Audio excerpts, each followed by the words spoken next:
आम आदमी पार्टी के राज्यसभा सांसद राघव चड्ढा का कहना है कि देश नूं one nation one medical treatment नीति की लोड़ है, जिस दे तहत आमदन उत्ते विचार तो बिना हरेक नूं डॉक्टरी देखभाल मुहैया होनी चाहिए है। केंद्रीय बजट दे विच सेहत सैक्टर च घट फंड नूं लैके राघव चड्ढा ने सवाल चुके अते इस नूं लैके संसद विच मुड़ विचार दी मांग कीती। सोशल मीडिया उत्ते पोस्ट राहीं राघव चड्ढा ने लिखा कि जदों परिवार उड़ीक नहीं कर सकते तां उन्हां नूं महंगे निजी हस्पतालां च धक्किया जांदा है, उस समय सेहत एमरजेंसी कर्जे दी एमरजेंसी बन जांदी है।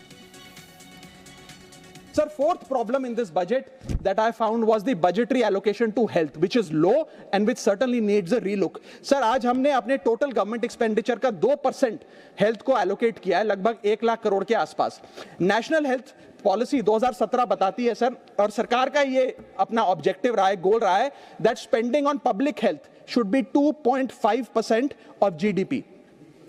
आज हम 2026 में खड़े हैं, हमारी पब्लिक हेल्थ पे स्पेंडिंग मात्र 0.5% ऑफ जीडीपी। हम अपने लक्ष्य से कोसों मील दूर हैं। जहां यूएस में 18% ऑफ जीडीपी हेल्थ केयर पे खर्च होता है, यूके में 12%, जर्मनी में 13%, स्वीडन में, नेदरलैंड में, डेनमार्क में, जापान में, स्पेन में 10% ऑफ जीडीपी खर्च होता है, क्योंकि वो देश जानते हैं कि जान है तो जहान है। लेकिन हमारे देश में मात्र 0.5% ऑफ जीडीपी हम अपने हेल्थ पे खर्च करते हैं, और इसके चलते आलम यह है कि सरकारी अस्पताल में अगर आप चले जाइए,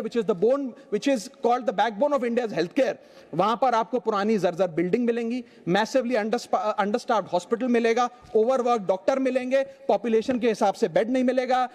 जांच के लिए मशीनें नहीं हैं, दवाइयों की कमी है, और अगर इलाज की ऑपरेशन की डेट मिल भी जाए तो वो डेट इतनी दूर होती है तब तक मरीज चल बसता है। Sir, the reality is that covid made us realize and it was a wake up call for India's public health infrastructure, and I want to ask the house today, are we prepared, God forbid, if there were to be another pandemic or another big sort of raging pandemic in this country? And the answer to that is no. और private अस्पतालों की sir हालात ये हैं कि अगर आज आपको प्राइवेट अस्पताल में इलाज करना पड़े तो आपको लोन लेना पड़ता है, अपने घर के गहने, अपना रियल एस्टेट एसेट बेचकर पता नहीं कितने हजारों लाखों लोग हर साल भारत में गरीबी रेखा के नीचे चले जाते हैं, क्योंकि उन्हें एक हेल्थ इमरजेंसी के चलते प्राइवेट अस्पताल में इलाज कराना पड़ता है। सर, जैसे वन नेशन वन इलेक्शन इस देश में लागू किया जा रहा है, वन नेशन वन टैक्स की ओर हम बढ़ रहे हैं, वैसे ही one nation one medical treatment की ओर बढ़ना चाहिए। सबको नंबर 1 मेडिकल ट्रीटमेंट देश में मिले, ऐसी व्यवस्था बननी चाहिए।